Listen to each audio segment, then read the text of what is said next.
चलो हेलो बच्चों, मैं आपका डियर ट्यूटर। चलिए बच्चों, आज हम लोग मेटल और नॉन मेटल का जो क्लास 10 का हमने शुरू किया था, जिसमें मैंने 2 लेक्चर डाले हैं, फिजिकल प्रॉपर्टीज ऑफ मेटल्स और physical properties of non metals. आज हम बच्चों फिजिकल प्रॉपर्टीज डिस्कस कर चुके हैं और जितना मैंने बताया उतना इनफ है। सारे एनसीईआरटी का सवाल हो जाएगा। आज हम लोग स्टार्ट करेंगे बच्चों chemical properties of metals. Metals का केमिकल प्रॉपर्टीज क्या होता है, ठीक है बच्चों। देखिए, एलिमेंट्स का जो क्लासिफिकेशन है, एलिमेंट्स को मेटल्स और नॉन मेटल्स में हम क्यों क्लासिफाई किए हैं, वो ज़्यादा समझ में आता है on the basis of chemical properties, ठीक है बच्चों। देखिए क्या है ना कि फिजिकल प्रॉपर्टीज में बहुत सारे क्या है, एक्सेप्शन है। क्या बहुत सारा एक्सेप्शन है ना। मेटल में भी था और नॉन मेटल भी था। जो आप मैं बता रहा जैसे मेटल सॉलिड होता है जनरली, है ना, metal solid at room temperature, but उसमें मरकरी आ गया एक्सेप्शन। मेरी बात में आ रहा है। फिर उसी तरह से नॉन मेटल में मैंने क्या बताया था बच्चों कि these are found at non gaseous at room temperature, लेकिन ब्रोमीन उससे क्या हो गया, एक्सेप्शन हो गया, क्योंकि ब्रोमीन क्या होता है, बोलो, liquid in the form of liquid at room temperature. तो वो सारे एक्सेप्शन जो हमारा जो कंफ्यूजन है, वो कब हम मेटल्स के बारे में मेटल्स का केमिकल प्रॉपर्टीज पढ़ेंगे तो क्या हो जाएगा, दूर हो जाएगा बच्चों, ठीक है। तो वही elements can be more clearly classified, है ना, एज मेटल्स और non metals on the basis of their chemical properties. मैं लिखने जा रहा हूं, है ना, एलिमेंट्स कैन बी, है ना, कैन बी क्लियरली, या कैन बी क्लियरली बोल लो आप, कैन बी मोर क्लियरली, ज़्यादा आप इसको मेटल्स और नॉन मेटल में क्लासिफाई कर सकते हो। वही मैंने लिखा है, elements can be more clearly classified as metals और नॉन मेटल्स, किसके बेसिस पर, on the basis of chemical properties. मेरी बात समझ में आ रहा है। केमिकल प्रॉपर्टीज हम देखकर ज़्यादा बता सकते हैं कि कौन मेटल्स होगा और कौन नॉन मेटल्स होगा। क्लियर, समझ में आ गया बच्चों। देखिए, मेटल जो होता है बच्चों जनरली रिड्यूसिंग एजेंट होता है। क्या, रिड्यूसिंग एजेंट होता है। अब आपने पढ़ा होगा रिड्यूसिंग एजेंट क्या होता है, क्या होता है बताइए, जो दूसरे को रिड्यूस करे और खुद क्या हो जाए, ऑक्सीडाइज, क्या ऑक्सीडाइज हो जाए। मेरी बात को समझिएगा। तो मेटल्स क्या है बच्चों, metals act as reducing agent. Metals जो होता है ये किसकी तरह काम करता है, रिड्यूसिंग एजेंट की तरह काम करता है। आप जो भी मेटल्स लीजिएगा वो रिड्यूसिंग एजेंट होगा। और मैंने आपको क्या बताया था, मेटल्स आर इलेक्ट्रोपॉजिटिव एलिमेंट, मतलब ये इलेक्ट्रॉन को क्या करता है, लूज करता है, ठीक है बच्चों। यानी वैसा मेटल्स जो जितना ज़्यादा इलेक्ट्रॉन लूजर होगा, मतलब जितना जल्दी इलेक्ट्रॉन को क्या करेगा, लूज करेगा, इलेक्ट्रॉन को निकालेगा, वो उतना अच्छा क्या होगा बताइए, रिड्यूसिंग एजेंट। मतलब मेटल्स, है ना, which has greater tendency to lose electrons are considered as good reducing agent. कोई दिक्कत, पहली बात रिड्यूसिंग एजेंट समझ में आया ना। चैप्टर 1 में आपने पढ़ा होगा केमिकल रिएक्शन एंड इक्वेशन वाला चैप्टर में, जिसमें रेडॉक्स रिएक्शन पढ़ना है, उसमें reduction, oxidation, reducing agent, oxidation, oxidising agent आप पढ़ कर आ रहे हैं। कोई दिक्कत बच्चों। चलिए, तो मेटल्स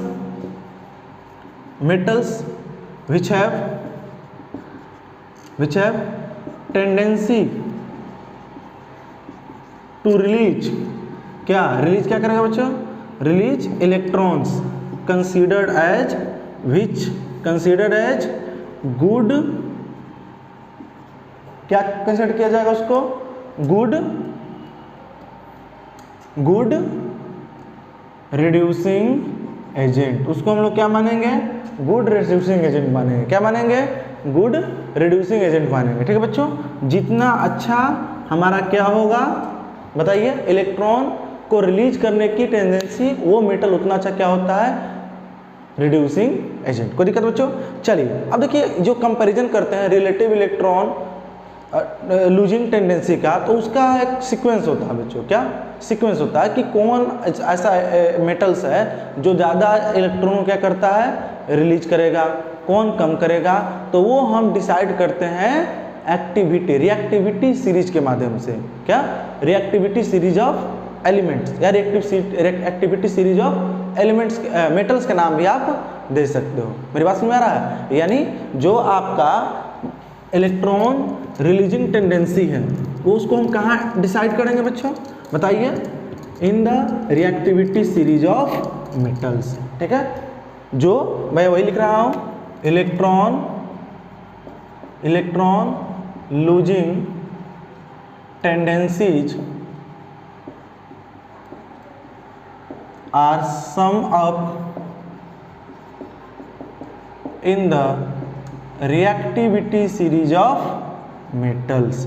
मेटल का जो रिएक्टिविटी सीरीज है उससे हमको पता चल जाएगा। ठीक है बच्चों, आपने पढ़ा होगा activity series of metal. Activity series of metal क्या होता है? Activity series is a list of metals, है ना, in which metals are arrange on the decreasing बोलिए decreasing reactivity of decreasing reactivity, मतलब रिएक्टिविटी नेचर को घटते हुए क्रम में हम क्या करते हैं, उसको अरेंज करते हैं। जो सबसे ज़्यादा रिएक्टिव मेटल होगा वो टॉप पोजीशन पर होगा, जो लिस्ट रिएक्टिव होगा वो कहाँ होगा, बॉटम पर होगा, और जो मॉडरेट रिएक्टिव होता है वो बीच में होता है। मतलब हम ऊपर से टॉप से बॉटम की तरफ जाएंगे तो रिएक्टिविटी क्या होगा, मेटल्स का घटेगा। क्या होगा बच्चों, घटेगा, है ना। तो वही मैं लिख रहा हूँ, the electron losing tendency are sum up in the reactivity series of metals. तो आपको याद रखना बच्चों, एक्टिविटी सीरीज ऑफ, रिएक्टिविटी बोल लो और एक्टिविटी बोल लो, बात क्या है, बराबर है। ये मैं रिएक्टिविटी सीरीज लिख देता हूँ, क्या, रिएक्टिविटी सीरीज, रिएक्टिविटी सीरीज, है ना। तो वही रिएक्टिविटी सीरीज ऑफ मेटल्स क्या होता है बच्चों, समझिएगा, देखिएगा। रिएक्टिविटी सीरीज ऑफ मेटल क्या होता है, तो रिएक्टिविटी सीरीज क्या है, is a list of metals, है ना, in which metals are arranged on the decreasing order of their reactivity, है ना, या एक्टिविटी। ठीक है बच्चों, है ना। रिएक्टिविटी सीरीज, रिएक्टिविटी सीरीज क्या होता है बच्चों, is a list of metals in which metals are arranged on the basis of their decreasing reactivity। मतलब जो मेटल्स ज़्यादा रिएक्ट करता है उसको हम टॉप पर रखते हैं, जो कम रिएक्ट करता है मतलब जो फास्ट रिएक्ट करेगा उसको टॉप पर रखेंगे, जो स्लोली रिएक्ट करता है उसको नीचे रखेंगे, और जो रिएक्ट ही नहीं करता है, मेरी बात को समझिएगा, उसको कहाँ रखेंगे बताइए, बॉटम में। क्या, बॉटम में। ये आपका क्या हो जाता है, एक्टिविटी सीरीज। इसका पर्पस देखो बच्चों, इसको अब ऐसे ही हवा में नहीं बनाया गया है, ये सब एक्सपेरिमेंट के द्वारा हुआ है। क्या, एक्सपेरिमेंट के द्वारा हुआ है। मेटल्स को अलग अलग कंपोनेंट से रिएक्ट कराकर, जैसे ऑक्सीजन से रिएक्ट कराया गया है, वाटर से रिएक्ट कराया गया है ना, एसिड से रिएक्ट कराया गया है ना, और salt solution of other metals का कोई सॉल्ट सॉल्यूशन को दूसरे मेटल से रिएक्ट करा दिया है। एनसीईआरटी ने 4 पॉइंट लिखा है, हम आज चारों को क्या करेंगे, डिस्कस करेंगे। ये थोड़ा लंबा लेक्चर आज होने वाला है बच्चों, आप इसको क्या रखिएगा, ध्यान रखिएगा। तो बच्चों देखो, हम एक्टिविटी सीरीज एक बार लिख देते हैं, आप उसको एक बार देख लीजिए, और जैसे लिख रहे हैं वैसे क्या कर लीजिए, याद कर लेना है। क्या कर लेना है, याद कर लेना है। ठीक है बच्चों।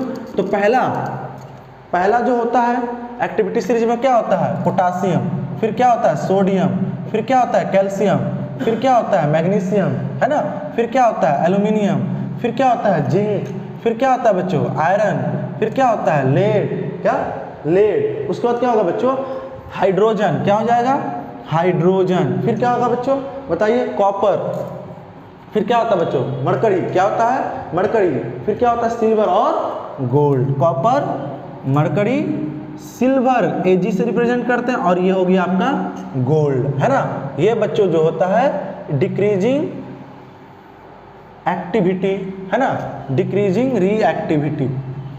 जो इसका रिएक्टिविटी जो होता है हर मेटल्स का, वो क्या हो रहा है, नीचे हम ऊपर से नीचे आ रहे हैं तो कम हो रहा है। ये सब क्या है, मोस्ट रिएक्टिव। क्या बच्चों, मोस्ट रिएक्टिव, मतलब पोटासियम, सोडियम, कैल्शियम, मैग्नीशियम, ये सब क्या होता है, हाईली रिएक्टिव मेटल्स होता है। हाईली रिएक्टिव कहने का मतलब होता है ये किसी सब्सटेंस से जल्दी रिएक्ट कर जाते हैं। These all are aluminum, zinc, iron, lead. These all metals are moderately reactive metals. मतलब ये न ज़्यादा होंगे न कम होगा। बात समझ आ रहा नहीं आ रहा? और ये नीचे का जो हाइड्रोजन के नीचे जितना प्रेजेंट है metals, copper, silver, copper, mercury, silver, gold, ये सब होता है लिस्ट रिएक्टिव होता है बच्चों। क्या होता है? लिस्ट रिएक्टिव होता है। सिल्वर और गोल्ड किसी किसी केस में तो रिएक्ट करता ही नहीं है बच्चों। आगे मैं रिएक्शन पढ़ाऊंगा ना, उसमें बताऊंगा आपको। तो ये आपका क्या हो जाएगा बच्चों? List reactive metal. क्या? List reactive metal.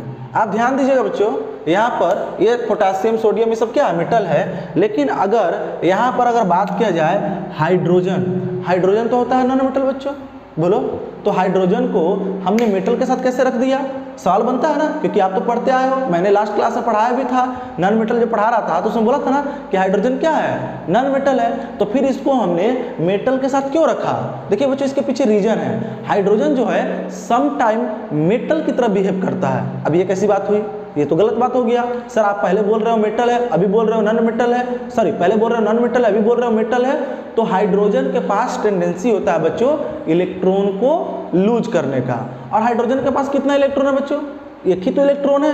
एक इलेक्ट्रॉन होता है और एक क्या होता है? प्रोटॉन होता है। तो sometimes it loses it's electron. अब इलेक्ट्रॉन लूज कर दिया और जो एलिमेंट इलेक्ट्रॉन को क्या करता है? लूज करता है। तो बताओ कौन सा एलिमेंट, वो एलिमेंट क्या कहलाता है? मेटल्स कहलाता है। नहीं समझे?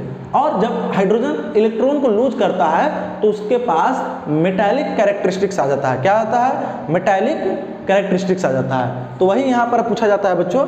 कोई अच्छे बच्चे पूछ लेते हैं, आपको पूछना चाहिए इस तरह से कि वाई हाइड्रोजन, हाइड्रोजन को हमने इसमें क्यों डाल दिया?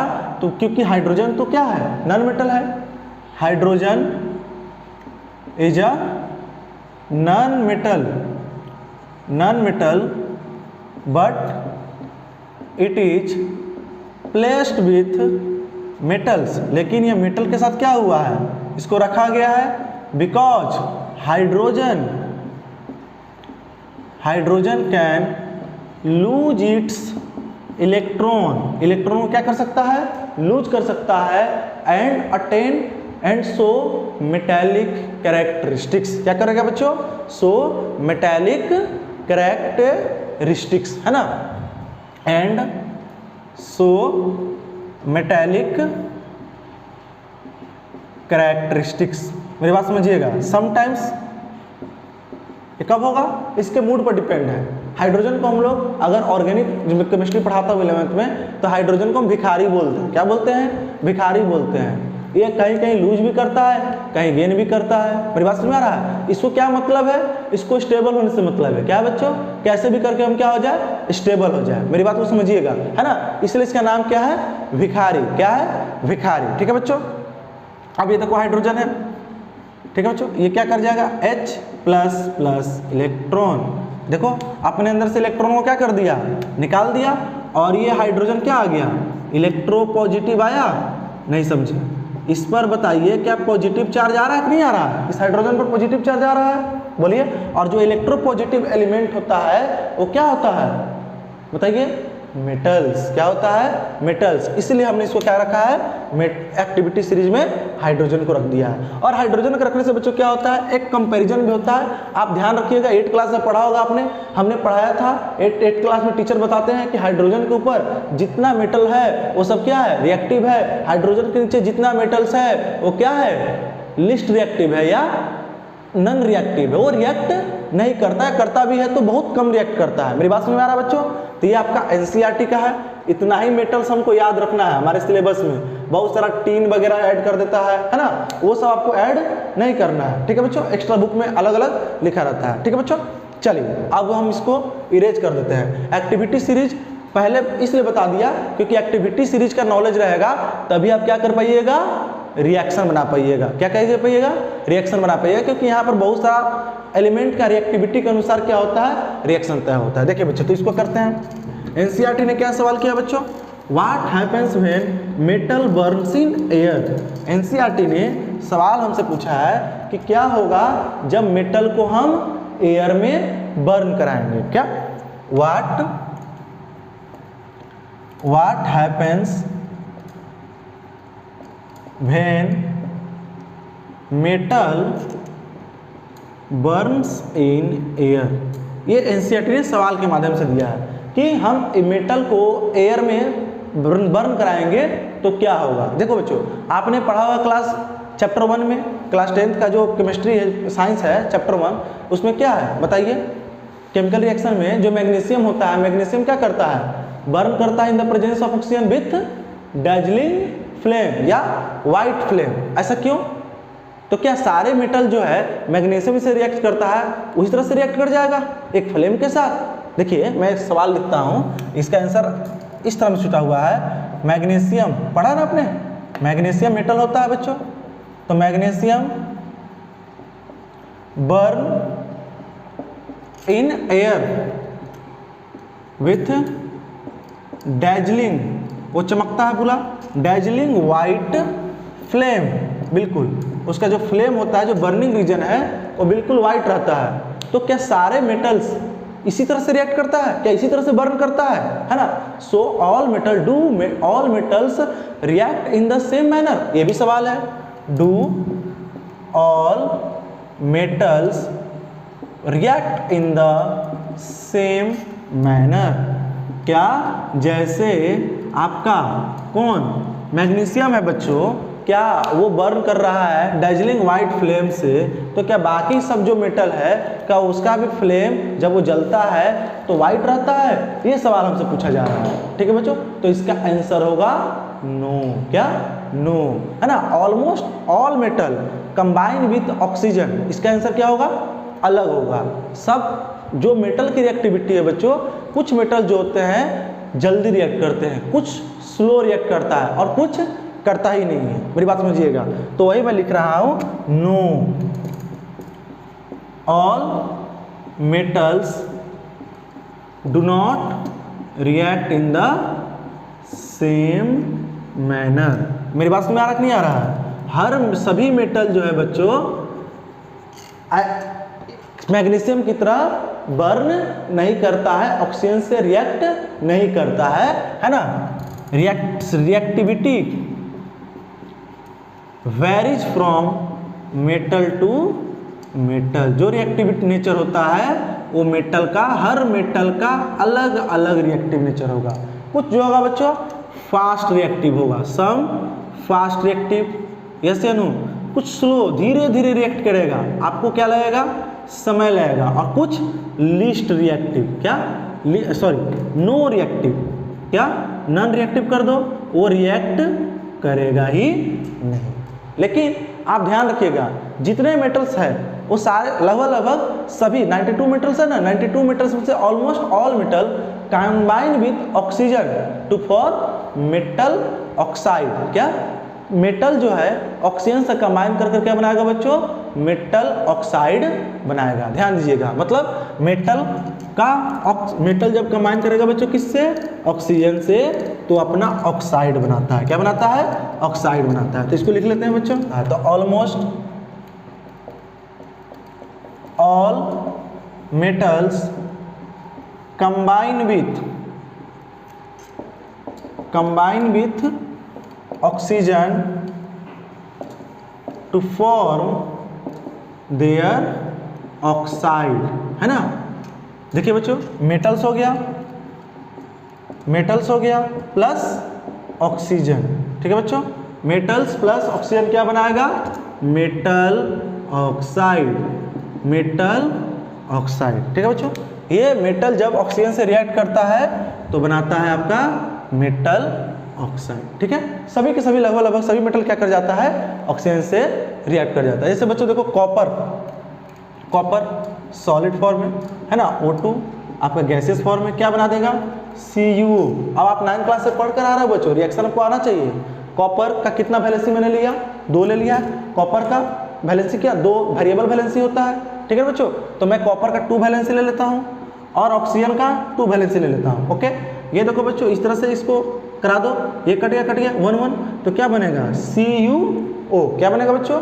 CuO। बैलेंस करेंगे क्योंकि बैलेंस करना बहुत जरूरी है। यहाँ 2 ऑक्सीजन है तो यहाँ पर 2 लगा दो और यहाँ पर 2 लगा दो। इसका नाम होगा बच्चों, बताओ क्या नाम होगा? बताइए। Copper oxide. क्या नाम होगा? Copper oxide, copper oxide. मेरी बात को समझिएगा, है ना। यहाँ पर 2 मैंने इसलिए लिया है क्योंकि इसका वैलेंसी कितना लिया है बच्चों, 2 लिया है। कितना लिया है, 2 लिया है। मेरी बात समझ में आ रहा है। और जब ये बनाता है तो इसका कलर क्या हो जाता है बच्चों, ब्लैक। क्या, ब्लैक। अब ब्लैक ऑक्साइड, बिल्कुल ब्लैक कलर भी बोल सकते हो, या जो इसका ऑक्साइड का जो कलर रहेगा ब्लैक होगा। क्या होगा, ब्लैक ऑक्साइड। इसलिए इसको कहीं ब्लैक ऑक्साइड भी लिख देता है। तो आपको ध्यान रखना है कि कॉपर ऑक्साइड एक तरह से ब्लैक ऑक्साइड रहना है, तो हड़बड़ाना नहीं है बच्चों, ठीक है। देखिए बच्चों, अब मेटल्स में मैंने बताया ना कि हर मेटल जो है, हर मेटल का जो रिएक्शन करने की क्षमता एक समान नहीं होती है, ठीक है। अब ऑक्सीजन से रिएक्ट करना है तो पोटासियम और सोडियम 2 ऐसे मेटल है, ये हाईली रिएक्टिव मेटल्स होता है। एक्टिविटी सीरीज में देखा होगा आपने, पोटासियम है, उसके बाद क्या है, सोडियम है। तो ये क्या करता है बच्चों, ऑक्सीजन से रूम टेम्परेचर पर ऑक्सीजन से क्या कर लेता है, रिएक्ट कर लेता है। और क्या कर लेता है बच्चों, रिएक्ट कर लेता है, ठीक है। और ये इतने ज़्यादा क्या होते हैं, रिएक्टिव होते हैं कि ये क्या फायर कैच कर लेता है। क्या कर लेता है, फायर कर लेता है। जो हीट रिजल्ट होता है इसी कारण से फायर कैच कर लेता है। तो देखिए इसको भी लिखेंगे। पहली बात, मेटल ऑक्साइड क्या होगा बच्चों, बेसिक इन नेचर। मेटल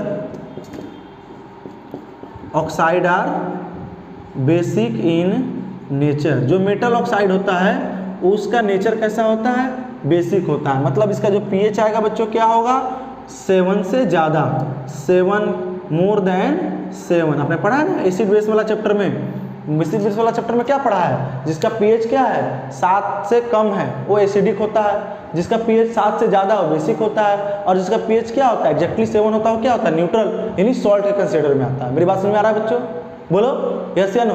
तो मेटल ऑक्साइड क्या हो गया, बेसिक इन नेचर। अभी पता कैसे लगा, तो जब हम मेटल ऑक्साइड को क्या करते हैं, वाटर के अंदर डालते हैं, क्या मेटल ऑक्साइड जो है, और जो मेटल ऑक्साइड सोल्यूबल होता है, जैसे NaOH, KO, K2O, Na2O, ये सब क्या है, मेटल ऑक्साइड है। These are water soluble oxide, these are water soluble metal oxide. When they are placed inside the water या into the water they form alkalis, they are alkalis। और alkalis क्या होता है, वाटर सोल्यूबल बेस। और base क्या होता है बच्चों, जिसका पीएच क्या होता है 7 से ज़्यादा होता है। क्या होता है, 7 से ज़्यादा होता है, ठीक है बच्चों। तो मेटल अगर बात करें कुछ मेटल्स का, तो उसमें मैं बढ़ता हूँ पोटासियम और सोडियम। पोटासियम और सोडियम जो होता है बच्चों, ये हाईली रिएक्टिव मेटल है। क्या है, हाईली रिएक्टिव मेटल है। दे react with oxygen at room temperature. वो रूम टेम्परेचर भी क्या कर जाता है, रिएक्ट कर जाता है। मेरी बात समझ में आ रहा है बच्चों, बोलिए यस या नो। पोटासियम और सोडियम क्या है, हाईली रिएक्टिव मेटल होता है। Potassium and sodium are highly reactive metals, yes या नो, है ना। दैट दे वो ऑक्सीजन से क्या कर लेगा बच्चों, है ना, react with oxygen at room temperature to form their oxide. वो क्या कर लेगा, that they react with oxygen. Oxygen से क्या कर लेगा बच्चों, O2 मैं लिख रहा हूँ, ऑक्सीजन एट रूम टेम्परेचर। मैंने रूम टेम्परेचर आपको बताया था ना, 25 डिग्री से लेकर 27 डिग्री के बीच में जो हमारा टेम्परेचर है वो क्या है, रूम टेम्परेचर है। और क्या बना देगा, टू फॉर्म ऑक्साइड, ठीक है बच्चों। यानी आपका क्या, अगर मैं बात करूं पोटासियम का, तो पोटासियम के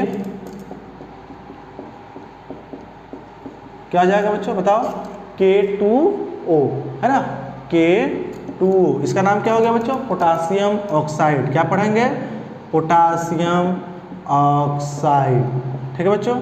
उसके बाद देखो बच्चा क्या होगा, सोडियम। सोडियम Na से रिप्रेजेंट करते हैं, O2 ये गैसियस, ये क्या हो गया बच्चों, Na2O। ये किसका नाम क्या हो गया, सोडियम ऑक्साइड। ये हमारा क्या रहता है, सोडियम ऑक्साइड रहता है। मेरी बात समझ में आ रहा है बच्चों, समझे। देखिए जो ये रिएक्ट करता है पोटासियम और सोडियम, किससे, ऑक्सीजन से, वो विग्रोसली रिएक्ट करता है। और इससे कारण क्या होता है बच्चों, ये जो हीट इवॉल्व होता है इससे फायर कैच कर लेता है। मतलब जैसे आप पोटासियम और सोडियम को एयर में लाओगे, क्या लग जाएगा, ऑक्सीजन से रिएक्ट करते ही उसमें आग लग जाएगा। इसलिए जो पोटासियम को और सोडियम को हम लोग इमर्ज करके रखते हैं केरोसिन ऑयल में, ताकि उसका ऑक्सीजन से कॉन्टैक्ट क्या रहे, टूटा रहे और कोई एक्सीडेंटल फायर ना हो पाए। मेरी बात समझ में आ रहा नहीं आ रहा? आप ऑक्सीजन लोगे, एयर में डालो, तुरंत वो जलने लगेगा, क्या जलने लगेगा, बोलिए, है ना। इसका मतलब potassium and sodium react vigorously, vigorously मतलब क्या था, बहुत तेजी से, विगोरसली विथ ऑक्सीजन, ऑक्सीजन से क्या करेगा बच्चों, बहुत तेजी से प्रोसेस करेगा, so that heat is evolve, heat क्या होगा बच्चों, बाहर निकलेगा, यानी इसका तो मतलब क्या हो गया, ये एक्सोथर्मिक प्रोसेस हो गया, and it catches fire, fire मतलब आग लग जाता है, समझे बच्चों। तो ऐसा ना हो, इसलिए हम सोडियम और पोटासियम को क्या करते हैं, इमर्स करके किस में रखते हैं, केरोसिन ऑयल में, यानी टू प्रिवेंट, ये सारा प्रिवेंट मतलब to prevent the accidental fire, है ना। Sodium and potassium are immersed in kerosene oil, immersed in kerosene oil. हमने उसको केरोसिन ऑयल में क्यों रखा, केरोसिन ऑयल के अंदर डीप इसलिए कर दिया ताकि उसका ऑक्सीजन से क्या हो गया, कांटेक्ट टूट गया, ऑक्सीजन से कांटेक्ट टूट जाएगा बच्चों तो रिएक्ट नहीं करेगा, रिएक्ट नहीं करेगा तो उसमें फायर कैच नहीं करेगा, तो कोई एक्सीडेंटल फायर मतलब कुछ आग लगने की चांसेस क्या हो जाएगा, घट जाएगा। मेरी बात समझ में आ गया बच्चों। तो क्वेश्चन आता है why are sodium and potassium metal immersed in kerosene oil, तो आप ये आंसर लिख दीजिएगा, कोई दिक्कत। एम्फोटेरिक ऑक्साइड को हम लोग देखेंगे, है ना। तो some metal oxide can react with both acid as well as base, acid as well as base मतलब कुछ मेटल का ऑक्साइड जो है वो एसिड के साथ भी रिएक्ट कर सकता है और बेस के साथ भी रिएक्ट कर सकता है, ध्यान दीजिएगा। वैसे ऑक्साइड का नाम क्या होता है बच्चों, बताओ मुझे, बोलो क्या होता है, एम्फोटेरिक ऑक्साइड, है ना। Acid as well as base and form salt and water, और क्या बना देगा, सॉल्ट और वाटर। मतलब अगर वैसा ऑक्साइड को अगर एसिड से रिएक्ट करते हो तो वहाँ भी सॉल्ट और वाटर बनेगा, बेस से रिएक्ट कराते हो तो भी सॉल्ट एंड वाटर बनेगा, ठीक है बच्चों। Are known as these oxide are known as these metal oxides are known as, उसे हम लोग क्या कहेंगे बच्चों, एम्फोटेरिक ऑक्साइड के नाम से हम लोग जानते हैं, ठीक है बच्चों। जैसे एग्जांपल देखो, किसका किसका ऑक्साइड है ना, तो जैसे Al2O3 एल्युमिनियम ऑक्साइड है ना बच्चों, JNO है ना, PbO, यस या no, this all are amphoteric oxide. ये सब क्या है, एम्फोटेरिक ऑक्साइड है। ये बताओ एल्युमिनियम मेटल है ना, तो एल्युमिनियम ऑक्साइड कहेंगे, जिंक ऑक्साइड, और ये क्या है, लेड ऑक्साइड, Pb मतलब लेड। ये सब क्या है, एम्फोटेरिक ऑक्साइड है, मतलब ये एसिड से भी रिएक्ट कर सकता है और बेस से भी रिएक्ट कर सकता है। अभी मैं दिखाता हूँ बच्चों, जैसे Al2O3, बोलो बच्चों, Al2 एल्युमिनियम का ऑक्साइड है कि नहीं है, इसको किससे रिएक्ट करा दो, HCl से, एसिड से रिएक्ट करा दिया, HCl, तो क्या बना देगा बच्चों, बताओ, AlCl3 प्लस H2O, सॉल्ट और वाटर बनाएगा, बनाएगा कि नहीं बनाएगा बच्चों। इसमें टीन ऑक्साइड भी जोड़ लेना तुम, SNO, टीन ऑक्साइड, ध्यान रखिएगा बच्चों। दिस ऑल आर, बोलिए, एम्फोटेरिक ऑक्साइड। तो AlCl3 प्लस H2O, है ना, देखो बच्चों, है ना, ये एल्युमिनियम क्लोराइड, क्या बोलेंगे इसको, एल्युमिनियम क्लोराइड बोलेंगे। अब इसको बैलेंस करो बच्चों, है ना, बैलेंस करेंगे, 2 एल्युमिनियम है, यहाँ 2 लगा दो बच्चों, एल्युमिनियम बैलेंस हो गया। क्लोरीन कितना हो गया, 6, क्या हो गया 6, तो यहाँ 6 लगा दो, तो देखो 2 एल्युमिनियम बैलेंस भी करना है तो आपको एक एलिमेंट को पहले बैलेंस करो, ठीक है बच्चों। एक एलिमेंट बैलेंस हो जाएगा, उसके बाद दूसरा जो बाकी बचे उसको कर लो। यहाँ देखो बच्चों 2, ठीक है बच्चों, 3, यहाँ पर 3 लगा दो भैया, 3 दूनी 6, 3 हो गया, 6 हाइड्रोजन, 6 क्लोरीन, बैलेंस हो गया। अब देखो बच्चों Al2O3, इसको किससे रिएक्ट करा दो भाई, बोलो, किससे, बेस से। बेस भी क्या ले लेते हैं, NaOH ले लेते हैं, सोडियम हाइड्रोक्साइड ले लेते हैं, बेस है कि नहीं है? ये आपका क्या हुआ? एसिड। और ये क्या हुआ बच्चों? बेस। क्या हुआ? बेस। तो यहाँ पर क्या बनेगा? NaAlO2। ये क्या बनेगा? NaAlO2 और प्लस H2O। क्या बनेगा? इसका नाम होता है बच्चों सोडियम मेटा एल्यूमिनेट। क्या? सोडियम मेटा एल्यूमिनेट या सोडियम एल्यूमिनेट डायरेक्टली हम लोग बोलेंगे। क्या बोलेंगे? Sodium aluminate. ठीक है बच्चों, इसको बैलेंस कर लेते हैं। NaAlO2 plus H2O Al2 plus यहाँ पर 2 लगा दीजिए, यहाँ भी 2 लगा दीजिए। ठीक है बच्चों, ये हो गया। ऑक्सीजन कितना हो गया? 5। यहाँ पर कितना हो गया? 4 और 1 5। ये बैलेंस हो गया। क्या हो गया? बैलेंस हो गया। ठीक है बच्चों, अब देखिए एक और देख लेते हैं हम लोग जिंक ऑक्साइड का। जिंक ऑक्साइड भी क्या है? एम्फोटेरिक ऑक्साइड है। इसको डालोगे HCl से, डालोगे बच्चों तो क्या बनाएगा? ZnCl2 plus H2O। बोलो, है ना? तो यहाँ पर आप 2 लगा दो केवल, ये बैलेंस हो गया। ओके बच्चों, अब देखो बच्चों जिंक ऑक्साइड का क्या किससे रिएक्ट करा दो? सोडियम हाइड्रोक्साइड से रिएक्ट करा दो तो क्या बना देगा? Na2ZnO2 plus H2O। इसका नाम होता है सोडियम जिंकेट। क्या नाम होता है इसका? Sodium zincate. ये सॉल्ट है, ये सब सॉल्ट है। आप 11th क्लास में जाइएगा तो type of salt, simple salt, complex salt, double salt पढ़िएगा तो उसमें आपको डिटेल में, अभी 10th है बस आप ये Na2ZnO2 NaAlO2 ध्यान रखिएगा, आपका सारा काम हो जाएगा बच्चों। ठीक है बच्चों, देखिए आगे बढ़ता है बच्चों।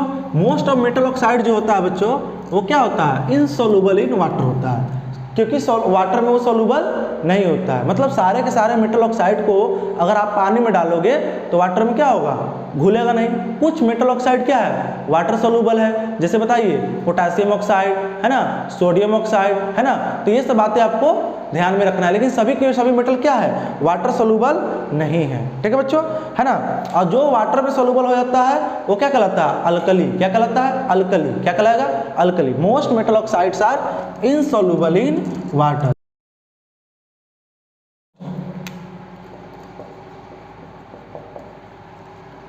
Metal oxide are water insoluble. आप उसको पानी में डालिएगा वो नहीं घुलेगा, बट सम आर सॉल्युबल या डिजॉल्व सॉल्युबल इन वाटर। लेकिन कुछ जो है पानी में डालने पर वो उसमें क्या हो जाता है? सॉल्युबल हो जाता है, नोन एज क्या कहते हैं उसको हम लोग? अल्कलीज। क्या बोलते हैं? अल्कलीज। बोलेंगे नहीं बोलेंगे? है ना बच्चों। जैसे बताओ Na2O है ना, Na2O sodium oxide Na2O plus किस में डाल दिया? H2O में। क्या बना देगा? NaOH। क्या बना देगा? NaOH। और NaOH क्या होता है बच्चों बताइए? बेस है और वाटर सॉल्युबल बेस है, इसलिए इसका नाम अल्कली के नाम से भी जानते हैं हम लोग। फिर बताओ बच्चों K2O, इसको भी वाटर में डालिएगा है ना, तो ये क्या बना देगा बच्चों? KOH। बोलिए। और ये भी क्या है? अल्कलीज है। क्या है? अल्कलीज। अल्कली क्या होता है बताइए मुझे? वाटर में जो सॉल्युबल हो जाए। याद करो सर ने आपको बताया होगा all alkalis are base but all bases are not alkalis. सारे अल्कली क्या है? बेस है, लेकिन सारे बेस अल्कली नहीं होता है। ठीक है बच्चों, अब देखो जो सारे मेटल जो होते हैं वाटर से है ना एक सेम रेट पर रिएक्ट नहीं करता है, ध्यान दीजिएगा। कुछ मेटल जो है बच्चों कोल्ड वाटर से रिएक्ट करेगा, कुछ मेटल जो है बच्चों हॉट वाटर से रिएक्ट करेगा, कुछ मेटल जो है ना तो कोल्ड वाटर से रिएक्ट करता है ना हॉट वाटर से रिएक्ट करता है, वो क्या किससे रिएक्ट करता है? स्टीम से। अब स्टीम क्या होता है? हिंदी में उसको क्या बोलते हैं हम लोग? भाप बोलते हैं। यस या नो? देखते हो ना जब वेपर वाटर वेपर बनने लगता है उससे क्या है? स्टीम है। समझे बच्चों? है ना। तो वही मैं लिख रहा हूं all metal do not react with water eight same rate. इसको भी ध्यान में रखना है, समझे बच्चों? All metals do not react with water eight same rate. Same rate कहने का मतलब होता है सभी जो मेटल्स है एक समान वाटर से रिएक्ट नहीं करता है। सम रिएक्ट विथ, कुछ जो है रिएक्ट किससे कर जाएगा बच्चों? Some react with cold water, कुछ किससे करेगा? कोल्ड वाटर से रिएक्ट करेगा। Some react with hot water से करेगा। जैसे मैग्नीशियम है बच्चों, किससे करेगा? हॉट वाटर से, रिएक्ट विथ हॉट वाटर। और and some metal do not react with cold और हॉट, ना तो ठंडा पानी से ना गर्म पानी से, बट कैन रिएक्ट विथ किससे? स्टीम से, है ना बच्चों? स्टीम से वो क्या कर जाएगा? रिएक्ट कर जाएगा, है ना? ये मैं लिख रहा हूं, वाटर से सेम सभी मेटल एक समान रिएक्शन नहीं करता है, यानी different metal show different reactivities towards water. तो इसको भी ध्यान में आपको रखते हुए चलना है, ठीक है बच्चों, है ना? देखिए बच्चों, तो हम बोल रहे थे जितने मेटल है सभी ऑक्सीजन से सेम रेट पर रिएक्ट नहीं करता है। अलग अलग मेटल जो है ऑक्सीजन से रिएक्टिविटी उसका क्या होता है? अलग अलग होता है। मेरी बात समझ में आ रहा कि नहीं आ रहा है? समझे? यानी कुछ जो रिएक्शन होता है वो फास्ट होता है, कुछ स्लो होता है ना? और कुछ करता ही नहीं है, ठीक है बच्चों? अगर हम बात करें एट ऑर्डिनरी टेम्परेचर, है ना, यानी रूम टेम्परेचर पर, एट ऑर्डिनरी टेम्परेचर, तो आपका क्या है? एल्यूमिनियम, है ना, जिंक, है ना बच्चों? एल्युमिनियम हो गया, जिंक हो गया, है ना? फिर आपका क्या हो गया? मैग्नीशियम हो गया। और क्या हो गया बच्चों? एल्युमिनियम, जिंक, मैग्नीशियम, ये क्या करता है ना? Have a thin oxide layer on the surface पर क्या कर जाएगा बच्चों? एक पतला ऑक्साइड का लेयर हो जाएगा, ठीक है बच्चों? अभी जिसमें पढ़ाएंगे एल्युमिनियम के बारे में और एल्युमिनियम के बारे में, ठीक है बच्चों? देखिए, अब ये जो ऑक्साइड लेयर होता है ये प्रोटेक्टिव होता है। क्या होता है? These protective oxide layer prevent metal from further corrosion, ठीक है बच्चों? कोरोजन से बचाएगा मेटल को, जो है वो किससे बचाएगा? कोरोजन से। आप जानते हो ना कोरोजन क्या होता है? जब मेटल अटैक होता है किसके द्वारा? ऑक्सीजन के द्वारा, मॉइस्चर के द्वारा, तो क्या हो जाता है बच्चों? बताइए। एक उस पर वो मेटल क्या होता है? क्रोड कहलाता है, क्रोडेड मेटल कहलाता है, और उस प्रोसेस को क्या बोलते हैं? कोरोजन बोलते हैं, ठीक है बच्चों? देखिए, आयरन जो होता है कंपैरेटिवली लेस रिएक्टिव मेटल है। आयरन इज अ कंपैरेटिवली, जितने मेटल की बात कर रहा हूँ उसमें आयरन जो होता है बच्चों वो लेस रिएक्टिव मेटल होता है, लेस रिएक्टिव टुवर्ड्स ऑक्सीजन, ठीक है बच्चों? ऑक्सीजन से यह कम रिएक्ट करता है। देखिए, ऑक्सीजन से रिएक्ट तो कर जाएगा लेकिन इट डज नॉट बर्न, यह इसमें आग नहीं लगता है ना? It reacts with oxygen but do not burn, लेकिन उसमें फायर कैच नहीं होगा। जैसे वो आपका सोडियम में, है ना, इस समय क्या हो रहा है? सोडियम और पोटेशियम में क्या हो जा रहा है बच्चों?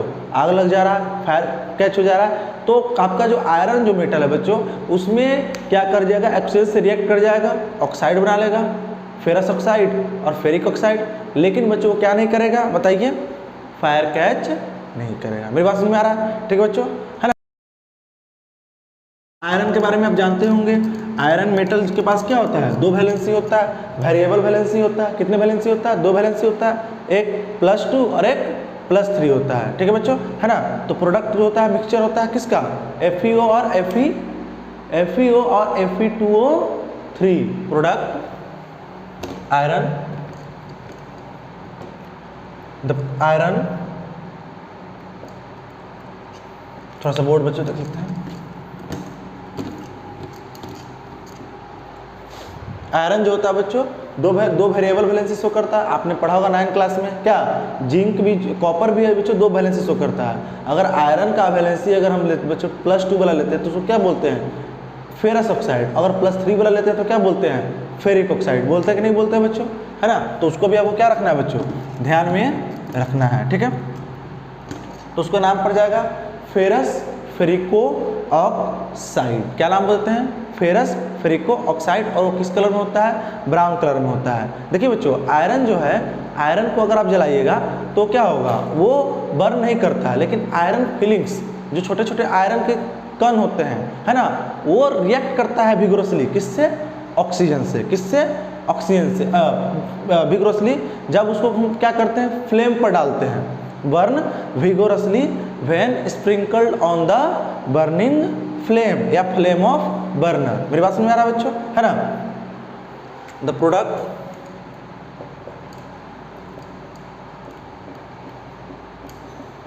इज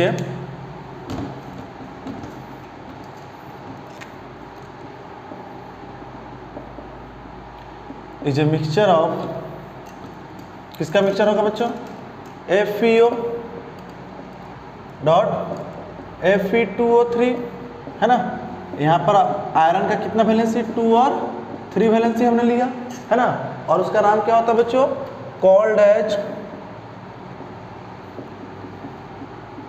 फेरोसो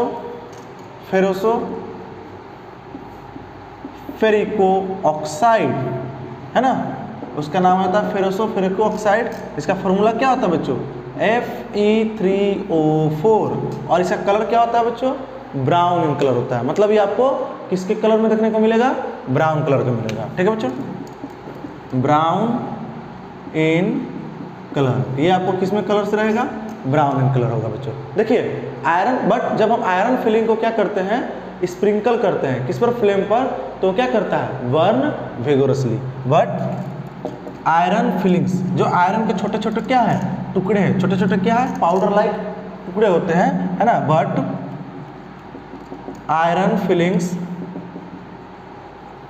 बर्न विगोरसली, विगोरसली मतलब होता है बहुत तेजी से, व्हेन स्प्रिंकल्ड, जब हम उसको क्या कर लेंगे, sprinkled on flame of burner, जब किसी बर्नर पर हम, बर्नर के फ्लेम पर जब हम उसको स्प्रिंकल करेंगे तो उसमें तेजी से क्या लगता है, लटपट पट पट पट पट पट पट आग लगती है। मेरी बात समझ में आ गया बच्चों, है ना।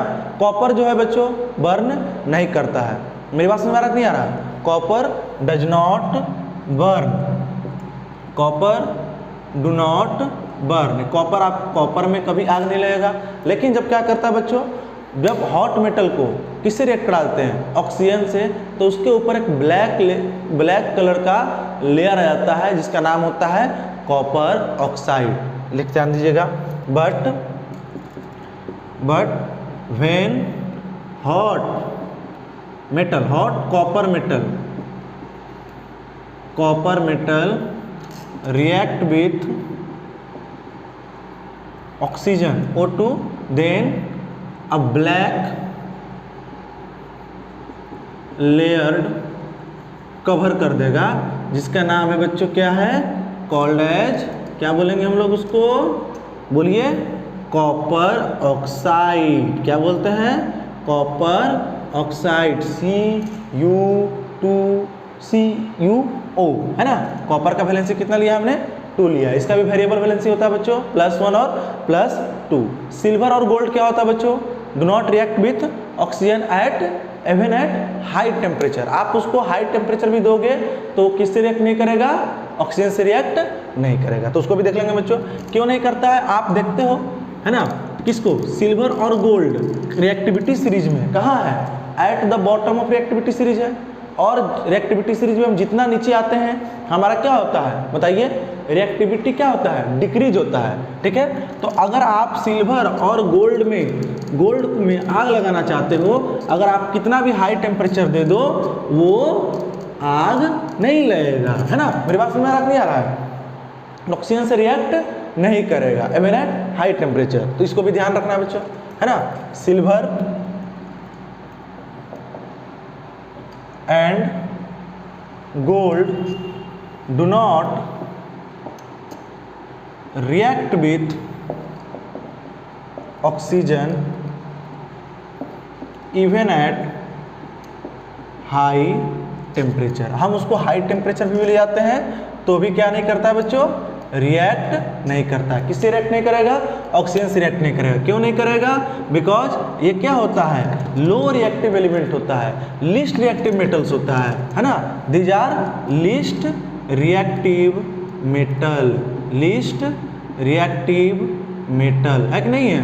ये आप रिएक्टिविटी सीरीज का कहाँ है? Placed at the bottom of activity series, placed at bottom of activity series. Reactivity series के बिल्कुल कहाँ मिलेगा? नीचे। आज रिएक्टिविटी सीरीज में तो जानते ही हो, जो मेटल जितना नीचे होगा वो क्या होगा? वो उतना कम रिएक्टिव होगा। अब देखो बच्चों, एल्युमिनियम के बारे में अभी मैंने बताया था, एल्युमिनियम, जिंक और ये मैग्नीशियम का थिक लेयर ऑफ ऑक्साइड बनाता है ऑक्सीजन से रिएक्ट कर, और वो प्रोटेक्टिव लेयर होता है। क्या होता है? प्रोटेक्टिव लेयर होता है, जिससे कोरोजन से बचाता है। तो एक प्रोसेस है, इसका नाम है एनोडाइजिंग। क्या है बच्चों?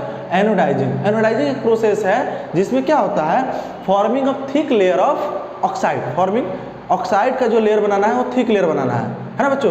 क्योंकि एल्युमिनियम जो है ऑक्सीजन से रिएक्ट किया तो क्या कर लिया? एल्युमिनियम का ऑक्साइड बनेगा, है ना बच्चों? और वो क्या होता है? कोरोजन का रेजिस्टेंस होता है। मतलब वो एल्युमिनियम में देखना आपने, एल्युमिनियम के जो बर्तन होते हैं उसमें जंग नहीं लगता है। उसमें जैसे आयरन में जंग लग जाता है ना, लोहे में जंग लग जाता है, एल्युमिनियम के बर्तन को खुला में छोड़ दो उसमें जंग नहीं लगता है। आप कहोगे सर क्या वो उस पर ऑक्सीजन और मॉइस्चर अटैक नहीं कर रहा है? बिल्कुल कर रहा है, लेकिन ऑक्सीजन से रिएक्ट करके क्या बना रहा है? एल्युमिनियम ऑक्साइड, जो कि एक शील्ड का काम कर रहा है। किसका? कोरोजन से। कोरोजन से उसको क्या करेगा? बचाएगा। तो हम क्या कर सकते हैं ना, क्यों ना उस ऑक्साइड को क्या कर दे? और ज़्यादा थिक कर दे, ताकि कोरोजन से बेटर क्या करें? रेजिस्टेंस दे, और ज़्यादा कोरोजन से प्रोटेक्ट करें। तो उसको किस प्रोसेस से करते हैं बच्चों? एनोडाइजिंग प्रोसेस से। क्या? Anodising process. तो एक डू यू नो करके पॉइंट में लिखा हुआ है, तो हम उसको भी क्या करते हैं बच्चों? देखते चलते हैं। देखिए एनोडाइजिंग, एनोडाइजिंग क्या होता है समझिएगा। एनोडाइजिंग क्या है? Process of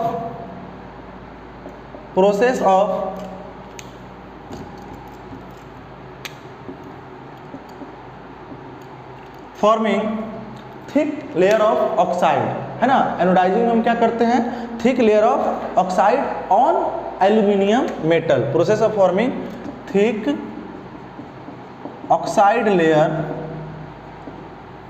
on aluminium metal, aluminium metal पर। देखिए बच्चों, एल्यूमिनियम क्या करेगा? React with oxygen. रिएक्ट करेगा किससे बच्चों? ऑक्सीजन का। React with O2 and form a thin layer of oxide on its surface. उसके सरफेस पर एक पतला ऑक्साइड का, एल्युमिनियम ऑक्साइड का लेयर आ जाएगा, AlO2O3, है ना। और these oxides are resistant to corrosion, है ना। रेजिस्टेंस होता है किसके? कोरोजन से, है ना। देखो बच्चों, दीज ऑक्साइड्स, है ना, helps to prevent aluminium from getting corroded. मतलब ये जो बच्चों है ये क्या करेगा? एल्युमिनियम मेटल में कोरोजन नहीं होने देगा। क्या? एल्युमिनियम के ऑक्साइड। तो हम क्यों ना क्या करें बच्चों? This aluminium oxide makes resistant to corrosion. तो अगर हम क्या करें, इस ऑक्साइड लेयर को और क्या कर दे? थिक कर दे। क्या कर दे? थिक कर दे। तो हमारा क्या होगा?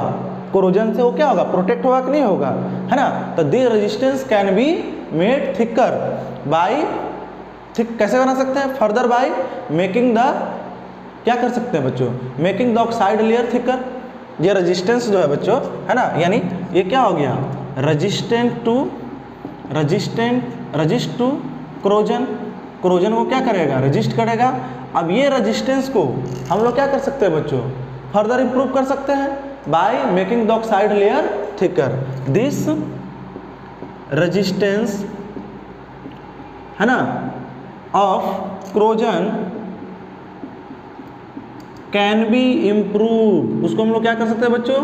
इम्प्रूव कर सकते हैं by making oxide layer thicker. हम जो वो लेयर ऑफ ऑक्साइड है उसको क्या बना देंगे, थिक बना देंगे। अब कैसे बनाएंगे बच्चों, तो यहाँ पर हम लोग करते हैं इलेक्ट्रोलाइसिस। क्या, इलेक्ट्रोलाइसिस। आप जानते ही हो इलेक्ट्रोलाइसिस क्या होता है, जब हम क्या करते हैं एक्वस सोल्यूशन से क्या कराएंगे, करंट को पास, तो क्या कहलाता है बच्चों, इलेक्ट्रोलाइसिस कहलाता है। क्या कहलाता है, इलेक्ट्रोलाइसिस कहलाता है। तो इलेक्ट्रोलाइसिस में हम एनोड, दो टर्मिनल होता है ना, कैथोड और एनोड, तो एक जो एनोड हम बनाते हैं वो किसका ले लेते हैं, एल्युमिनियम मेटल का। क्या, एल्युमिनियम मेटल का, ठीक है बच्चों। और वाटर में थोड़ा सा डाइल्यूट सल्फ्यूरिक एसिड डाल देते हैं, और जब करंट पास करेंगे, देखिए क्या होगा, करंट पास करेंगे बच्चों, तो देखो इन एनोडाइजिंग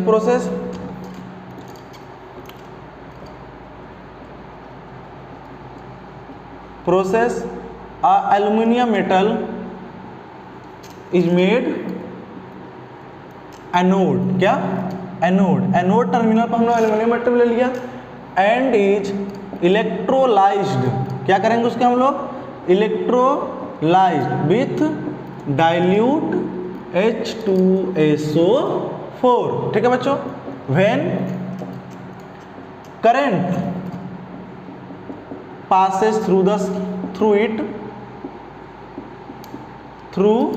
it, जब करंट वहां से क्या करेगा बच्चों, पास करेगा, तो बताओ बच्चों ऑक्सीजन क्या होगा, ऑक्सीजन क्या होगा, इवॉल्व होगा, और वो कहाँ होगा, एनोड पर। ऑक्सीजन एनोड पर इवॉल्व हुआ, और एनोड क्या है, एल्युमिनियम है, और वो क्या कर देगा, दोनों रिएक्ट कर एक थिकर प्रोटेक्टिव ऑक्साइड लेयर बनेगा। ठीक है बच्चों। When current pass through it, oxygen, the oxygen gas evolve on anode. अब ये एनोड पर क्यों हो गया ऑक्सीजन गैस, क्योंकि ऑक्सीजन क्या होता है, नेगेटिवली चार्ज, और एनोड क्या होता है, पॉजिटिवली चार्ज। तो नेगेटिवली चार्ज पार्टिकल किधर जाएगा, पॉजिटिवली चार्ज पार्टिकल के पास जाएगा, है ना। And for aluminium oxide more thicker, क्या, मोर थिकर हो गया। अब ये बहुत ज़्यादा थिक हो गया बच्चों। अब this oxide layer can be died, है ना, उसको डाइड करके हम लोग क्या कर सकते हैं, एक अट्रैक्टिव फिनिश देख सकते हैं।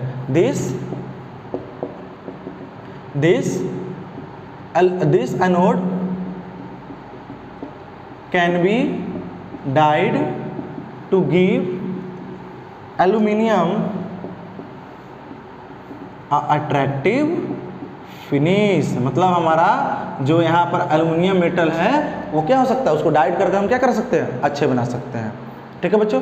चलिए, तो कहने का मतलब है बच्चों, जो यहाँ पर एल्युमिनियम में ऑक्साइड बनता है, वो एल्युमिनियम ऑक्साइड एल्युमिनियम को एक शील्ड की तरह काम करता है। किससे प्रोटेक्ट करने के लिए, क्रोजन से प्रोटेक्ट करने के लिए। आपने देखा ही होगा एल्युमिनियम के बर्तन में कभी जंग नहीं, कभी क्रोड नहीं होता है, कभी क्रोजन नहीं होता है।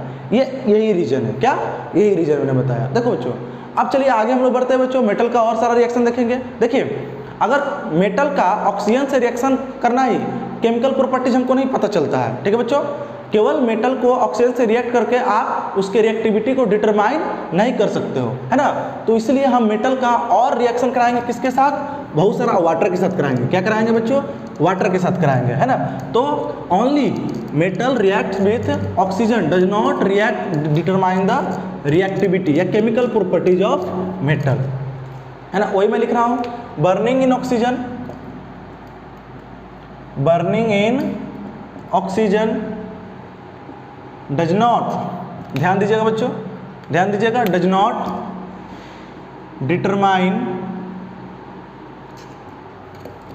द केमिकल, ओनली लिख लो, ओनली, है ना, केमिकल प्रॉपर्टी ऑफ मेटल।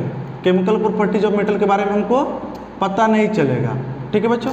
तो अब देखिए अगला जो क्वेश्चन से लेंगे, what happens when metal react with water. अब क्या होगा, देखिए, व्हाट हैपेंस, हमने ऑक्सीजन से रिएक्ट करा लिया, है ना, when metal react with water. Water के साथ जब हम मेटल का रिएक्शन कराएंगे बच्चों, तो क्या देखने को मिलेगा। देखिए बच्चों, तो metal react with water and form, क्या बनाएगा बच्चों, metal oxide and hydrogen gas. Metal जब वाटर से रिएक्ट करता है तो क्या बनाता है, मेटल ऑक्साइड और हाइड्रोजन गैस बनाता है। हाँ समझे, मेटल ऑक्साइड दैट आर, जो मेटल ऑक्साइड सॉल्युबल है वाटर में, है ना, वो डिजोल्व करके क्या बनाता है, अपना मेटल हाइड्रोक्साइड बनाता है। ध्यान दीजिएगा, metal oxide metal react with water to form metal oxide. क्या बनाएगा बच्चों, metal oxide and evolve hydrogen gas. और कौन सा गैस बाहर निकलेगा बच्चों, हाइड्रोजन गैस निकलेगा। यानी आपका अगर इसका इक्वेशन देखिएगा तो क्या हो गया, ये मेटल सॉलिड में लीजिएगा, ये वाटर बच्चों लिक्विड है, क्या बनाया, मेटल ऑक्साइड। क्या बनाया, मेटल ऑक्साइड प्लस H2, ये बाहर की तरफ निकलेगा। ठीक है बच्चों। और वैसा मेटल ऑक्साइड जो वाटर में सोलूबल है, मतलब जो मेटल, क्योंकि मैंने बताया था सारे मेटल ऑक्साइड क्या है, वाटर में सोलूबल नहीं होता है, तो वो अपना क्या बनाता है, कॉरेस्पॉन्डिंग हाइड्रोक्साइड, है ना। और मेटल ऑक्साइड, इसको ध्यान रखना है आपको, वैसा मेटल ऑक्साइड जो बना, metal oxide that are soluble in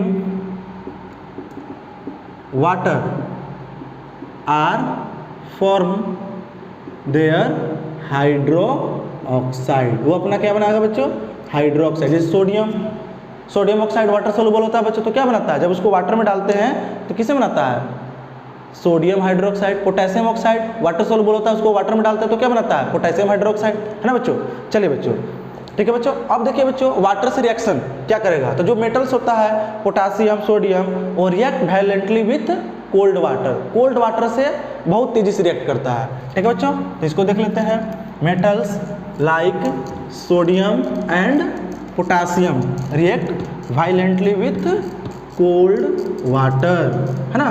cold water, वो रिएक्शन इतना ज़्यादा विग्रोस होता है बच्चों कि जो हीट इवॉल्व होता है, क्या हीट इवॉल्व होता है that the evolve hydrogen immediately catch fire. ठीक है बच्चों।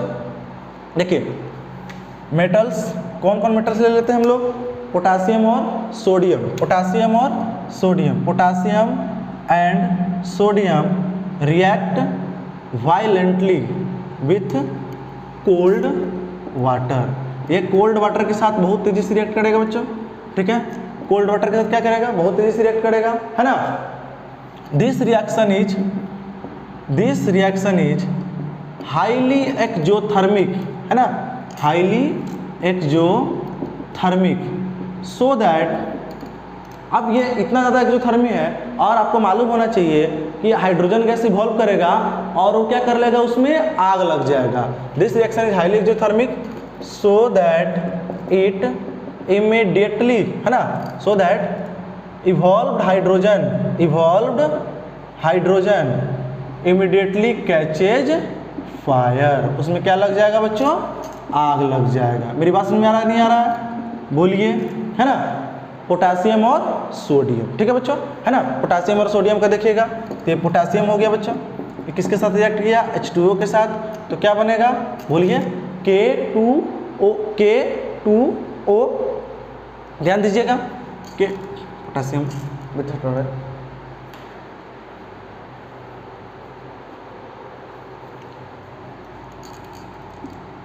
K2O प्लस H2 और साथ में क्या निकलेगा बच्चों, हीट एनर्जी। क्या निकलेगा, heat energy.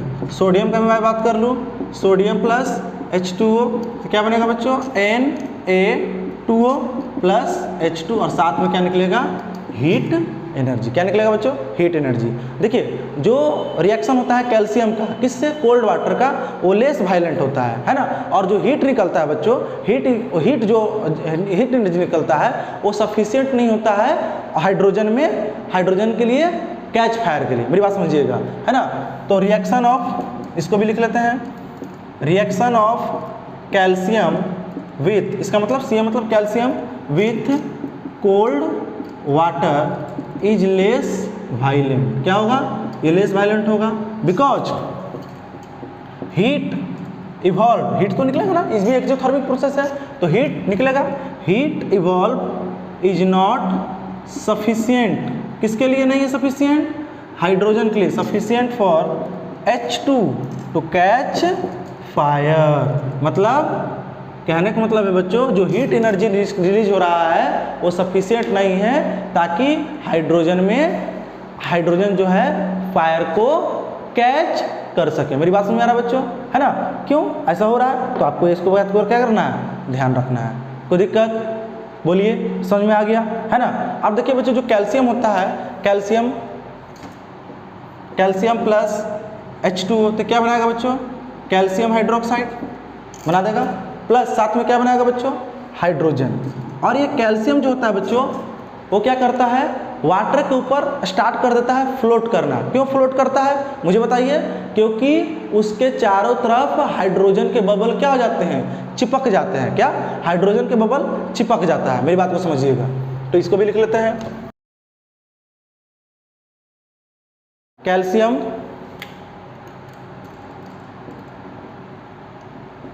starts floating on the water, water पे क्या करेगा, फ्लोट पड़ेगा। बिकॉज, इसका मतलब बिकॉज है, ध्यान रखिएगा। हाइड्रोजन बबल्स, जो हाइड्रोजन निकला था ना, hydrogen bubbles stick to their surface, और उससे क्या हो गया, उसका डेंसिटी क्या हो गया बच्चों, कम, और वो काफी आयोनाइज होता है तो इधर उधर क्या करेगा, फ्लोट करेगा। क्या करेगा बच्चों? फ्लोट करेगा। ठीक है बच्चों। अब देखिए बच्चों मैग्नीशियम जो होता है वो कोल्ड वाटर के साथ रिएक्ट नहीं करता है। मैग्नीशियम, ध्यान रखिएगा, magnesium do not react with cold water. जैसे आपने सोडियम, पोटेशियम और कैल्शियम ये तीनों क्या किया, कोल्ड वाटर से रिएक्ट किया, तो मैग्नीशियम भी हाईली रिएक्टिव मेटल के अंदर आता है, लेकिन ये कोल्ड वाटर के साथ do not react with cold water. इसके पीछे रीजन क्यों है? रीजन क्या है बच्चों? बिकॉज, है ना, ये किससे रिएक्ट करता है बताइए? हॉट वाटर से। ठीक है ना? It react with hot water to for magnesium hydroxide and hydrogen. Magnesium किससे रिएक्ट करेगा बच्चों? Magnesium react with hot water to for, क्या बनाएगा, टू फॉर मैग्नीशियम हाइड्रोक्साइड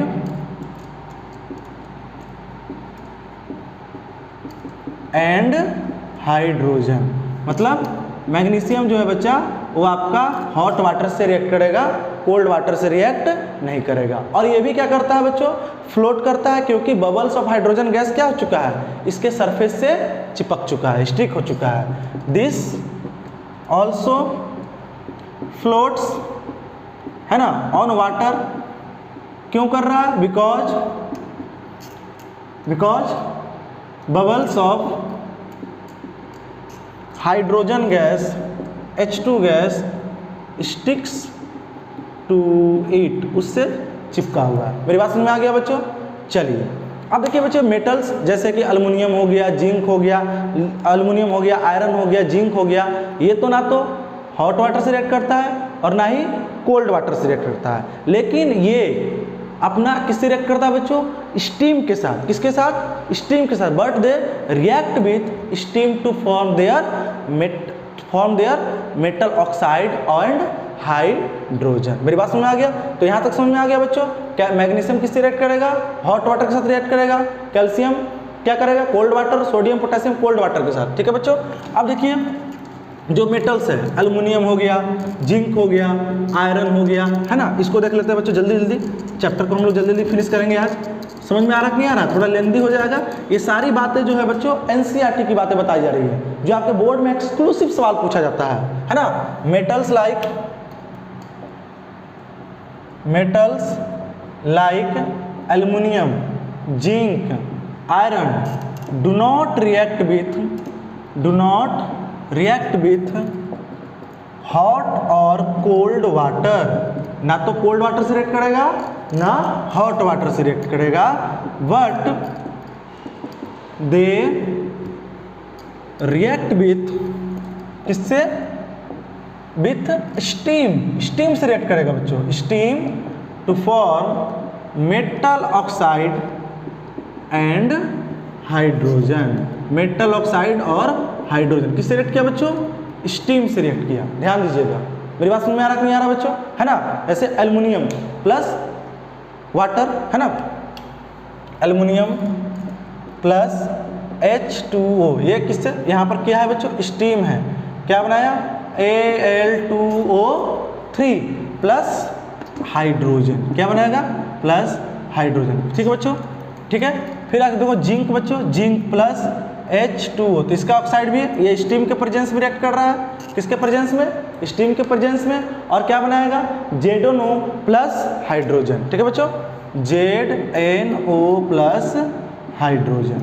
और जो मेटल्स होते हैं बच्चों, सिल्वर, है ना, लेड, कॉपर, सिल्वर और gold, do not react with water at all, किसी भी तरह का वाटर से रिएक्ट नहीं करता है। तो ये भी आपको ध्यान में रखना है। मेटल्स लाइक क्या? सिल्वर Ag, कॉपर, है ना, गोल्ड, है ना बच्चों, lead, these are non reactive metal towards water, water से नहीं करेगा। Do not react with water at all, कोई भी वाटर ले लो, चाहे कोल्ड वाटर ले लो, चाहे हॉट वाटर ले लो, चाहे स्टीम ले लो, ये किसी भी वाटर के साथ रिएक्ट नहीं करेगा। अगला जो टॉपिक है बच्चों, व्हाट हैपेंस, तो यहाँ तक समझ में आ गया, reactivity of metal towards water. अगला जो टॉपिक लेते हैं, सेकंड लास्ट टॉपिक है आज का बच्चों, what happens when metal react with acid. तो मेटल बच्चों एसिड के साथ रिएक्ट करके क्या बनाता है? Salt plus water. ये आपको एसिड बेस में पढ़ा होगा, reaction of acid with metal, है ना। तो व्हाट क्वेश्चन पूछता है, एनसीईआरटी पूछा हुआ है, मेरा सवाल नहीं है बच्चों, कि जब मेटल एसिड के साथ रिएक्ट करेगा तो क्या क्या बनेगा, है ना बच्चों। तो what happens when metal react with acid, metal जो है बच्चों एसिड से रिएक्ट करेगा तो क्या क्या फॉर्मेशन देखने को मिलेगा। तो मेटल जब भी क्या करेगा बच्चों, है ना, मेटल से रिएक्ट करेगा तो एसिड से रिएक्ट करेगा तो क्या बनाएगा? Salt and water. तो metals react with acid to form salt and water, ये आपने पढ़ा हुआ है क्लास 7 में, है ना। मेटल प्लस एसिड, है ना, क्या देगा बच्चों? Salt plus water. कोई दिक्कत बच्चों, कोई डाउट? आई होप समझ में आ रहा होगा आपको, है ना। आप पढ़ाई करते रहिए, ध्यान से मेरा जो मैं पढ़ा रहा हूँ उसको ध्यान से समझने का प्रयास कीजिए बच्चों, ठीक है। जैसे देखिए बच्चों, Mg मैग्नीशियम, मैग्नीशियम किससे रिएक्ट किया बच्चों? HCl से। तो क्या बनाया गया? MgCl2 प्लस MgCl2 प्लस, और क्या बनाएगा बच्चों बताओ? H2, बोलो, है ना। मैंने सॉल्ट प्लस हाइड्रोजन लिखना चाहिए था, salt plus hydrogen, salt and hydrogen, salt and hydrogen, ठीक है बच्चों। सॉल्ट बनने से मैंने वाटर लिख दिया है, एसिड प्लस बेस करता है तब बनता है सॉल्ट प्लस वाटर, तो ये देखिए सॉल्ट प्लस हाइड्रोजन। अब ये क्या बन जाएगा बच्चों? H2 बन जाएगा, ठीक है बच्चों। उसी तरह से Al प्लस HCl, तो क्या बन जाएगा? AlCl3 प्लस H2, आप बैलेंस कर रहेगा, है ना बच्चों। फिर देखो Zn प्लस HCl, क्या बन जाएगा बच्चों? ZnCl2 प्लस H2, तो ये आपका होगा, ठीक है बच्चों। ठीक है, देखिए बच्चों आपको एक सवाल है, समझना चाहिए, जो हाइड्रोजन इवॉल्व कब नहीं होगा? जब कोई मेटल नाइट्रिक एसिड के साथ रिएक्ट करेगा, इस नाइट्रिक एसिड HNO3, है ना, तो उसमें हाइड्रोजन गैस नहीं बनेगा। क्यों नहीं बनेगा उसके बारे में मैं समझाता हूँ, है ना। व्हेन अ मेटल, देखिएगा क्वेश्चन आता है, why does hydrogen gas not evolve when a metal react with nitric acid. तो समझिएगा, when a metal react with nitric acid, कौन सा एसिड बटो? Nitric acid HNO3, then hydrogen gas H2 is not evolve. उसके पीछे reason क्या है बच्चों? उसके पीछे रीजन होता है जो नाइट्रिक एसिड होता है बच्चों, वो होता है स्ट्रॉन्ग ऑक्सीडाइजिंग एजेंट। क्या? Strong oxidising agent. जो इस रिएक्शन में हाइड्रोजन प्रोड्यूस होता है उसको ऑक्सीडाइज करके क्या बना देता है? वाटर। क्या? Water. Because HNO3 is a strong oxidising agent. और ऑक्सीडाइजिंग एजेंट क्या है बच्चों? आपको मालूम है, दूसरे को क्या करे? ऑक्सीडाइज, खुद को क्या करे? रिड्यूस। उसको हम लोग क्या बोलते हैं? ऑक्सीडाइजिंग एजेंट बोलते हैं, है ना। सो इट क्या करेगा बच्चों? Oxidises the H2 produce into water. जो हाइड्रोजन प्रोड्यूस हुआ उसको क्या कर दिया? ऑक्सीडाइज कर क्या बना दिया बच्चों? वाटर। देखो ना, हाइड्रोजन के साथ ऑक्सीजन ऐड करेगा तो क्या बनेगा बच्चों? वाटर बनेगा। मेरी बात समझ नहीं आ रहा है? ठीक है। और क्या बनाता है? And itself reduce into nitrogen oxide, various any oxide of nitrogen. और ये क्या हो जाएगा? एंड HNO3 जो खुद है इटसेल्फ रिड्यूस्ड, क्या कहेगा बच्चों?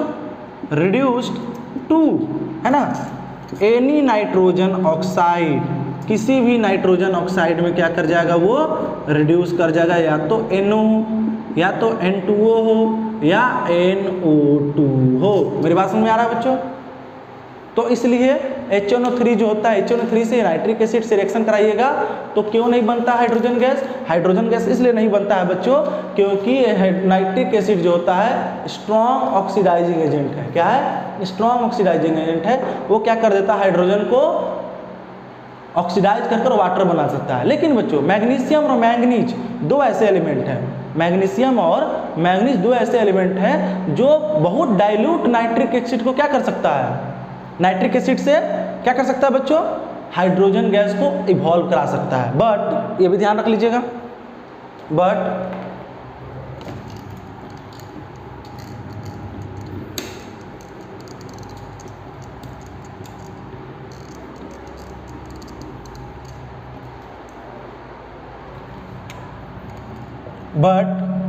मैग्नीशियम एंड मैंगनीज, इसका बोलते हैं बच्चों मैंगनीज, है ना।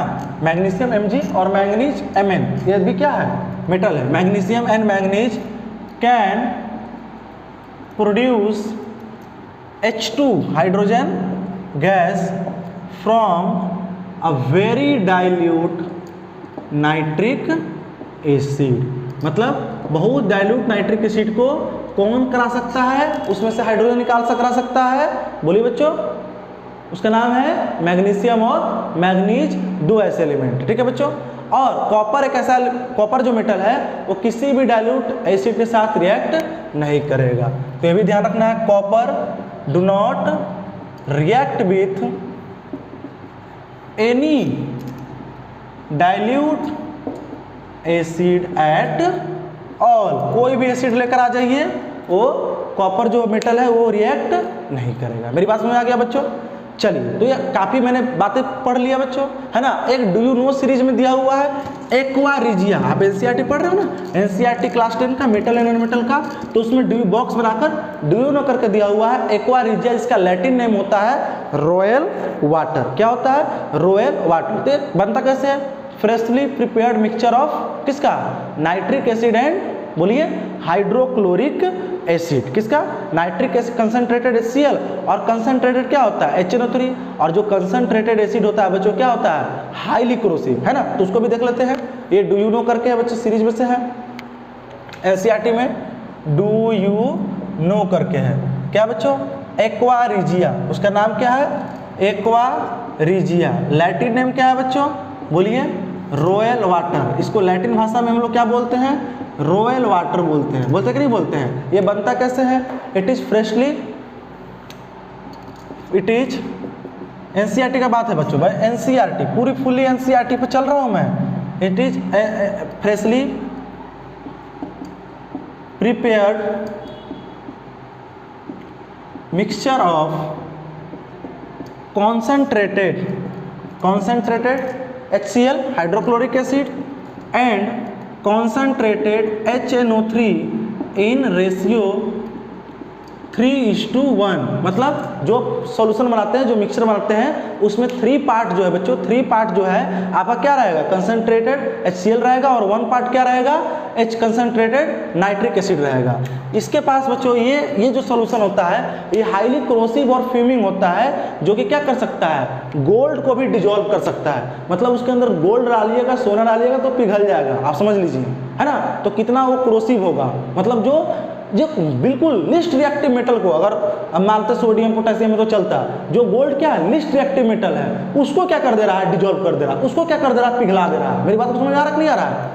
कैन डिजोल्व गोल्ड, वो क्या कर देगा बच्चों, गोल्ड को अपने अंदर क्या कर देगा, डिजोल्व कर देगा, है ना। Neither these acid do alone, अगर आप HCl डालिएगा या नाइट्रिक एसिड डालिएगा गोल्ड पर तो डिजोल्व नहीं होगा, लेकिन दोनों को मिक्स कर कर एक सॉल्यूशन बना लिया, एक मिक्सचर बना लिया, अब तब डालो उसके अंदर गोल्ड, तो गोल्ड का क्या हो जाएगा, पूरी तरह डिजोल्व हो जाएगा, है ना। तो ये भी समझिएगा, neither these acid do alone, एक साथ अकेला, अगर अकेला HCl या अकेला नाइट्रिक एसिड वो नहीं कर सकता है, ठीक है बच्चों। एक्वा रेजिया जो होता है हाईली क्रोसिव फ्यूमिंग लिक्विड है ना, अगर उसके अंदर कुछ भी डालते हैं तो अगर वो क्या करने लगता है, जलने लगता है, क्या करने लगता है, जलने लगता है, बिल्कुल धुआं निकलने लगेगा। यस या नो, मतलब आप समझ लीजिए, अगर गोल्ड को जला सकता है, मतलब किसी भी मेटल को उसके अंदर डालिएगा तो बिल्कुल फ्यूम, भाप बन के निकल जाएगा, क्या भाप बन के निकलेगा। तो ये भी आपको समझना है ना। Aqua regia is a highly corrosive fuming liquid. मेरी बात में आ रहा है बच्चों, है ना, ये होता है, ठीक है बच्चों। आपको बस इसमें इतना ही रखना है, few reagents that is capable of to dissolve gold, है ना, एंड प्लेटिनम। ये रिएजेंट है, few reagents that is capable to dissolve gold and platinum. Even platinum भी है ना बच्चों, गोल्ड के बाद रिएक्टिविटी सीरीज में हायर क्लासेस में आइएगा 11th में, तो वहां पर आपको पढ़ना है, ठीक है बच्चों। तो ये हो गया आपका, ये हो गया बच्चों आपका पूरा रिएक्टिविटी ऑफ वाटर। एक लास्ट टॉपिक है 2 मिनट का है बच्चों, how do metal react with solution of other metal salt, उसको भी देख लेते हैं। तो इससे हमारा केमिकल प्रॉपर्टीज मेटल क्या हो जाएगा बच्चों, फिनिश हो जाएगा। देख लेते हैं जल्दी से, 2-3 मिनट और है, उसको भी हम लोग देख लेते हैं। उसके बाद हम नेक्स्ट लेक्चर में जो मेटल और नॉन मेटल का जो लेक्चर आएगा उससे हम क्या पढ़ेंगे बच्चों, कि मेटल और नॉन मेटल रिएक्ट कैसे करता है। अभी एक है how do metal reacts with solution of other metal salt। जो अदर मेटल सॉल्ट होता है उससे कोई मेटल कैसे रिएक्ट करता है बच्चों, तो मेटल साल्ट, ठीक है बच्चों। तो ये जो होता है बच्चों यहाँ पर होता है डिस्प्लेसमेंट रिएक्शन। जो रिएक्टिव मेटल होगा वो लेस रिएक्टिव मेटल, कंपाउंड में जो लेस रिएक्टिव मेटल है उसको क्या कर देगा, डिस्प्लेस कर देगा, है ना, डिस्प्लेस कर देगा। किस फॉर्म में बताइए बच्चों, सॉल्यूशन और मोल्टेन फॉर्म में, है ना। तो इसको समझिएगा, रिएक्टिव मेटल कैन या डिस्प्लेसेज, है ना, less reactive metal from there compound, उसके कंपाउंड में से, from there compound in solution और एक्वस फॉर्म। मेरी बात समझ आ रहा है, या मोल्टेन फॉर्म कर लो, है ना, मोल्टेन फॉर्म बिल्कुल वो घुला हुआ रहना चाहिए। मेरी बात समझ आ रहा है। और इसी को तो हम लोग बोलते हैं डिस्प्लेसमेंट रिएक्शन। क्या बोलते हैं बच्चों, displacement reaction.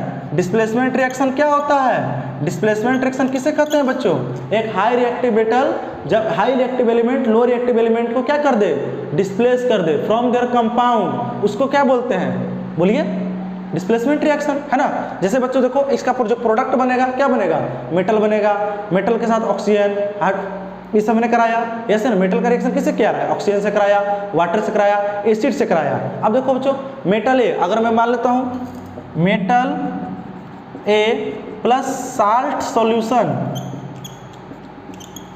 Of B, yes या नो, तो आप इसका रिएक्शन जो होगा बच्चों क्या हो जाएगा, ये अब बी वाला जो मेटल है बच्चों वो लेस रिएक्टिव है, तो इसका जगह कौन ले लेगा, मेटल ए ले लेगा, तो क्या बन जाएगा salt solution of metal A plus, और मेटल बी क्या हो जाएगा बच्चों, बाहर आ जाएगा, क्या हो जाएगा, बाहर आ जाएगा। ठीक है, तो जो फर्स्ट चैप्टर है बच्चों उसमें डबल डिस्प्लेसमेंट रिएक्शन वाला आपने पढ़ा होगा, उसमें बहुत सारा ऐसा पढ़ा है, बोलिए डिस्प्लेसमेंट रिएक्शन भी पढ़ा होगा आपने, तो आप उसको क्या कर लीजिएगा, देख लीजिएगा। ठीक है बच्चों, ठीक है बच्चों, तो आज हमारा केमिकल प्रॉपर्टीज ऑफ मेटल क्या हुआ, फिनिश हुआ। आपके लिए एक होमवर्क है एनसीईआरटी, ध्यान दीजिए एक मिनट, एनसीईआरटी पेज नंबर 46 में बहुत सारा ब्लू करके क्वेश्चन है, उस क्वेश्चन को आप कर लीजिए। ठीक है बच्चों, है ना, केमिकल प्रॉपर्टीज ऑफ मेटल्स को बार बार पढ़िए, मेरा जो नोट्स मैंने लिखवाया है बोर्ड पर उस नोट्स को देखिए बार बार, खुद से नोट्स बनाइए, बिल्कुल मैं बता रहा हूँ, इससे बाहर क्वेश्चन नहीं जाएगा। ठीक है बच्चों, चलिए ऑल द वेरी बेस्ट, आप पढ़ाई करते रहे, थैंक यू।